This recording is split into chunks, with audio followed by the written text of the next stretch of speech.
Hello, my name is Anurag Bhagavatula, and I'm gonna explain to you state courts and federal courts and their separate judicial systems. First off, let's start off with the state judicial system. So basically, a plaintiff is going to bring a case to a state trial court, and these state trial courts have original jurisdiction over a lot of situations, and they have the most original jurisdictions. Original jurisdiction is basically the power of a court to hear the case for the first time. And keep in mind, these state trial courts don't have original jurisdiction over everything because there are 4 situations that the U.S. District Court has original jurisdiction, and there's also 5 cases where the Supreme Court can have original jurisdiction. And also, if you don't know what a state trial court is, it's basically like the court of law in the state judicial system where the case is heard for the very first time. So basically, if the plaintiff doesn't agree with the verdict, he or she can appeal the decision, and then this case will be taken to an appellate court. And if you don't know what an appellate court is basically where this case goes if the verdict is appealed. In the state judicial system, the appellate court is the state appeals court. And in this state appellate court, it's basically like one more trial is held, and it's just like the same process, but just at a higher level. If you don't know what the state appellate court is, it's basically like the appellate court in the state judiciary system. Keep in mind there is a different one in the federal judiciary system. If the plaintiff still doesn't agree with the verdict in this state appeals court, then he or she can appeal one more time, and then the case goes to the highest state court. And then here, the same process happens again. There's a trial and stuff like that happens. If the plaintiff still doesn't agree with the verdict, he or she can appeal one more time, and then the case goes to the U.S. Supreme Court, and this is like the final appellate court. I will talk about the Supreme Court after I explain the federal judiciary system because that also leads straight up to the Supreme Court. Now, let's begin with the federal judiciary system. As I said before, there are 4 situations where the U.S. district courts have original jurisdiction, and keep in mind these U.S. district courts act as the trial court in the federal judiciary system. Now, these 4 situations are if the case has a law at issue and this law is a federal law, or if the case is involving any treaties, or if the case is involving like the U.S. Constitution, and lastly, if the case is it's the case where like the U.S. government is a party to the litigation here. If you don't know what the U.S. District Court is, like I said before, it's basically like the trial court in the federal judiciary system. This is where those 4 situations. This is where they have original jurisdiction in these U.S. district courts. There are 94 of them, and there are 663 judges more or less.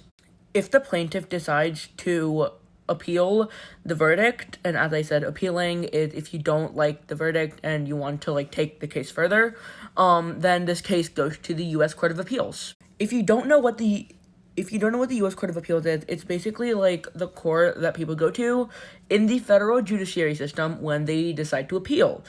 This is also another type of appellate court. These can also be called circuit courts, by the way. And there are 12 of these nationwide. And in these trials, there are 3 judges that hear the trial. And Georgia, our state, is in the 11th region, along with Florida and Alabama. If the plaintiff here at the U.S. Court of Appeals still decides to appeal, then this case goes straight up to the Supreme Court, and now I will explain the Supreme Court. What is the Supreme Court, you may ask? Well, the Supreme Court is the highest court in the U.S. It's the highest court in the land, as they say. And this is the final court of appeals in both systems. Now, this court, this is the Supreme Court obviously, has 5 situations that it has original jurisdiction over. And those 5 situations are if the case is between a state and the USA, or if the case is between 2 or more states, or if the case is involving any foreign ministers or ambassadors, or if the case involves pirates or like something over the high seas, or lastly, if the case is brought on by citizens of one state to the citizens, against the citizens of another state or some foreign country. Now, as you can see by this, all of these situations, it is impossible to find which state, if there wasn't any original jurisdiction, it would be hard to figure out what state to hold these trials in, or like what state to hold the Court of Appeals like region thing in. So that is why it is like a more national level in terms of court. If the Supreme Court wants to exercise its appellate jurisdiction, then the case must question some sort of important federal statute.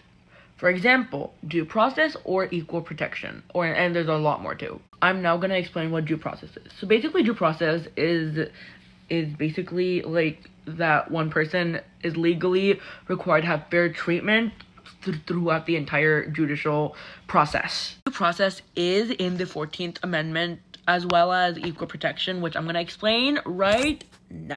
Equal protection is basically like the right of all people to have a trial, and it's like equal. So like basically you can't discriminate against like race or like sexual orientation or like anything like that, and everyone needs to be treated equally by both the law and the courts. Keep this in mind.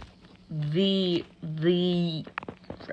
U.S. Supreme Court doesn't take all of the cases that it is given, because there are only 9 justices and they get a lot of cases each year.